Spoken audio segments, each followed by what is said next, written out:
Already এটা দোয়ার উপযুক্ত হয়ে গেছে এবারে কি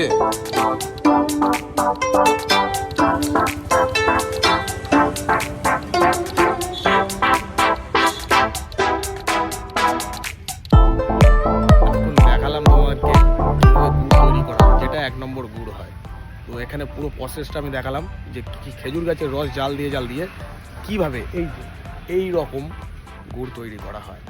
তো এটা নিতে গেলে কোথায় আসতে হবে, কীভাবে আসতে হবে সেটা আমি ভিডিওর মাধ্যমে তোমাদেরকে বলে দিচ্ছি, আর আমার ক্যাপশনে থাকবে, তোমরা দেখে নিও। আর দাদা আসুক, তোমাকে বলছি ক টাকায় কত টাকা কোনটা। আচ্ছা দাদা, তোমাদের কাছে তো তোমার হচ্ছে 3-4 রকমের গুড় পাওয়া যায়। এই গুড়টা কত টাকা দাম আছে? এটা 220 টাকা দাম। আর যেটা বাটিতে বসানো গুড় সেটা 270 টাকা দাম আছে পাটালি। আচ্ছা, আর একটা কি গুড় হয়? ওই দানা গুড় বলা হয় যেটা, আচ্ছা, সেটা সারমারা গুড়। হ্যাঁ, সেটা 260 টাকা দাম আছে। 60 টাকা, মানে 3 রকমের গুড় তোমাদের কাছে ফাইনালি পাওয়া যাবে। 3 রকম। আর যারা পায়েস খাওয়ার জন্য হ্যাঁ, ওই কাঁটা রসি যেটা বলা হয়, হ্যাঁ, ওইটাও একই রেট, ওই 220 টাকা। আচ্ছা, ওটা ওরকম হবে তাই তো? হ্যাঁ, ওইখান থেকে গরম তুলে দেবো, নিয়ে চলে যেতে হবে। একদম, যদি গরম চাই গরম, ঠান্ডা চাই ঠান্ডা, যেরকম মানে ঠান্ডাটা আমরা রেখে দিলে ঠান্ডা হবে। হ্যাঁ। আর ওইখান থেকে যদি বলে ওই জাল দেওয়ার সময়, হ্যাঁ, ওইখান থেকে আমি তুলে দিতে পারবো। আচ্ছা আচ্ছা আচ্ছা। এই গুড়টা নিতে গেলে কোথায় আসতে হবে? এটা এই চৌধুরী পাড়ায় শিবালয় মন্দিরের পাশে এই যে দেওয়া আছে, একদম মেন রোডের পাশে, এই যে রোডের পাশে। ঠিক আছে। আর ক্যাপশনে আমি ভালোভাবে দিয়ে দেবো লোকেশনটা কোথায় আছে, তোমরা চলে আসবে।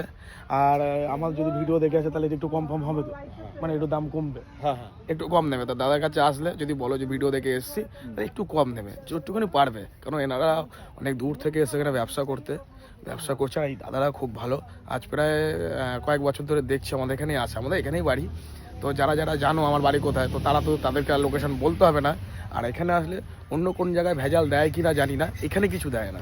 কারণ দেখো, আমি তোমাদের সামনে পুরো ভিডিওটা বানিয়েছি, পুরোটাই দেখিয়েছি কীভাবে তৈরি করছে। হ্যাঁ, রস ঝালাটা দেখায়নি, কিন্তু পুরো পিওর রস ছিল, সেখান থেকে আমি ভিডিও করা স্টার্ট করে দিয়েছি, সেইভাবেই তোমাদেরকে দেখাচ্ছি। এখানে পুরো 1 নম্বর জেনুইন রস গুড় সব পাওয়া যায়। রস খেতে চাইলে ভোরবেলা আসতে পারেন, আর নইলে বিকেলবেলা আসলে সব থেকে ভালো রস পাওয়া যায়, সকালের থেকেও ভালো যেটা বিকেলবেলা, সেটা একটু দামটা বেশি। মানে বিকেল বলতে সন্ধ্যে 5টা-6টার দিকে, ওই সময়টা পুরো পিওর ভালো রস পাওয়া যায়, যেটা 1 নম্বর। সকালবেলার রসটাও ভালো, কিন্তু ওর থেকেও 20% কি 30% রস ওইটাই ভালো, উপকারও বেশি। তো চাইলে ওরকম টাইমে আসতে পারো। আর বাদ বাকি যার যেরকম টাইম, কেউ যদি গরম